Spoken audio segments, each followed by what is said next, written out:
Assalamualaikum warahmatullahi wabarakatuh. Nama saya Muhammad Syamil Hazim bin Ahmad Azrani, 01 DKA 21F1109.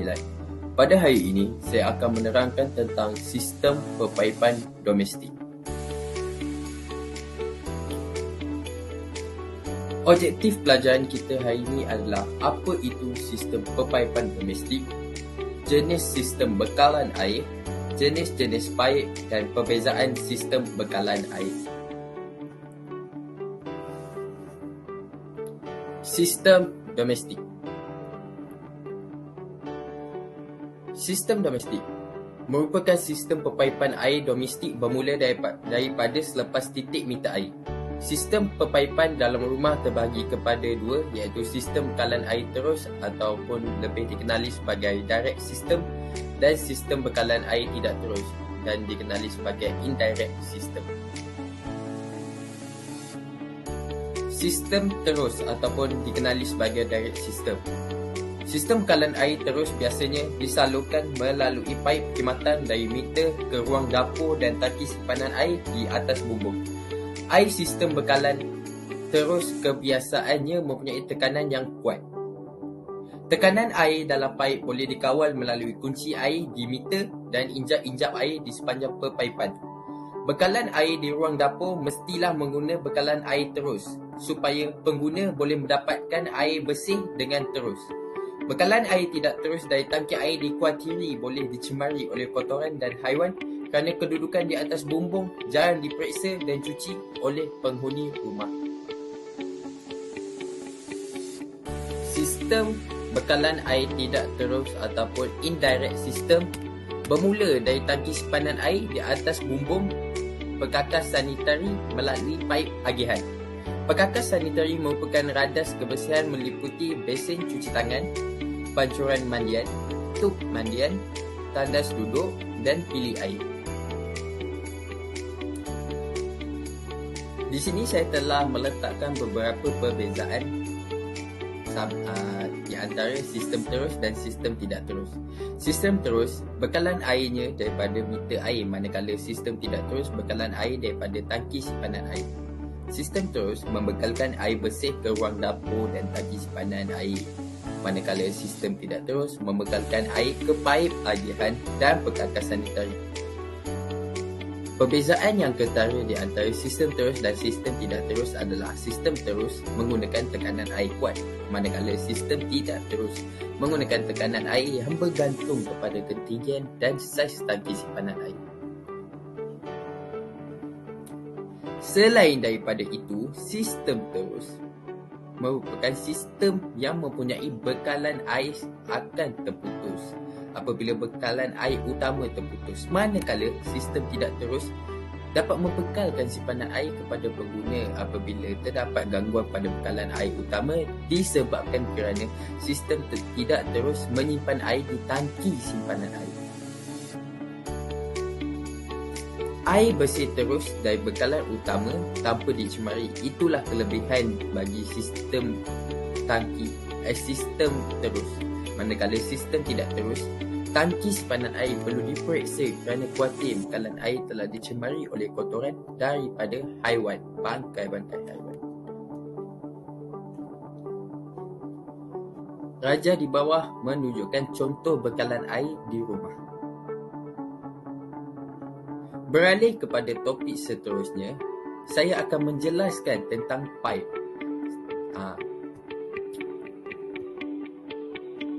Terdapat 3 jenis paip yang perlu diketahui, iaitu paip besi bergalvani ataupun lebih dikenali sebagai paip biji.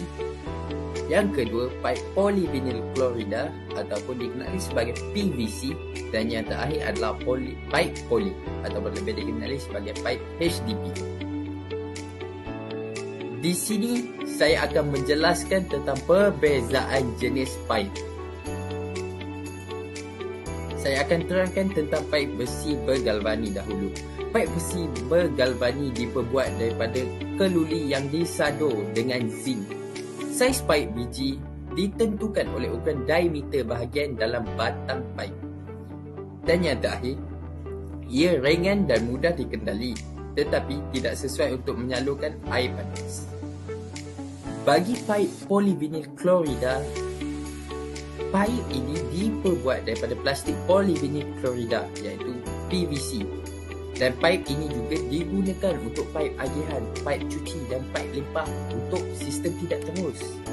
Dan ia ringan dan mudah dikenali, tetapi dia sama seperti paip biji, tidak sesuai untuk menyalurkan air panas.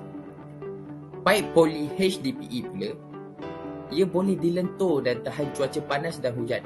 Jadi paip ini sesuai untuk diletakkan di luar rumah. Ia berwarna hitam, lebih kuat daripada PVC, tidak berkarat, ringan dan boleh digulung. Tetapi ia lebih mahal dan tidak boleh ditegakkan. Di sini saya akan menerangkan tentang sistem paip yang digunakan di rumah saya.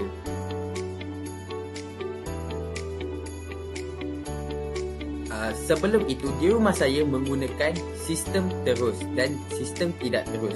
Jadi di sini saya akan menerangkan tentang alat-alat yang perlu digunakan untuk menyalurkan air. Yang pertama adalah meter air. Fungsi meter air adalah mengukur peranti yang dipasang pada air untuk mengukur penggunaan air di tempat kediaman. Setiap unit kediaman bertingkat mempunyai meter individu sendiri yang akan diambil bacaan oleh pihak syarikat air yang dikenali sebagai Indah Water dan lain-lain. Bil air akan dikeluarkan terus kepada penghuni seperti bil elektrik dan rumah berteres.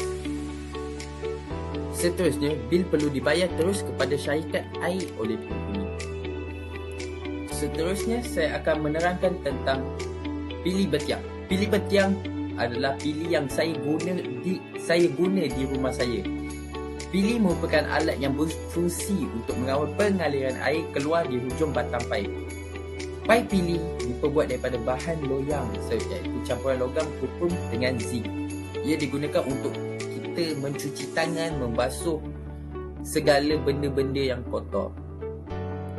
Seterusnya, perangkap sinki. Perangkap sinki adalah fungsi perangkap sinki adalah untuk memerangkap sisa kotoran kasar daripada mengalir ke longkang.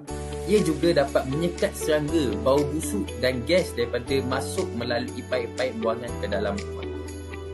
Untuk maklumat anda, ada 3 jenis perangkap sinki yang perlu kita ketahui, iaitu perangkap jenis S, N dan botol. Maafkan saya, bukan S tapi P.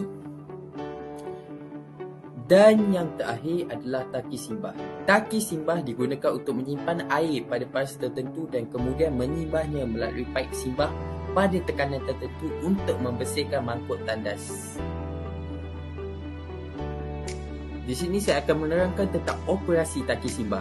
Proses simbahan berlaku apabila tuil simbahan ditarik atau ditekan. Tuil ini akan menaikkan injap gegendang yang terletak di bahagian bawah tube sifon. Air akan mengalir keluar melalui paip simbah ke mangkuk tandas. Apabila aras air di dalam tangki turun, pelampung akan turun dan menyebabkan air mengalir masuk semula ke tangki. Sekian sahaja pembentangan saya. Terima kasih.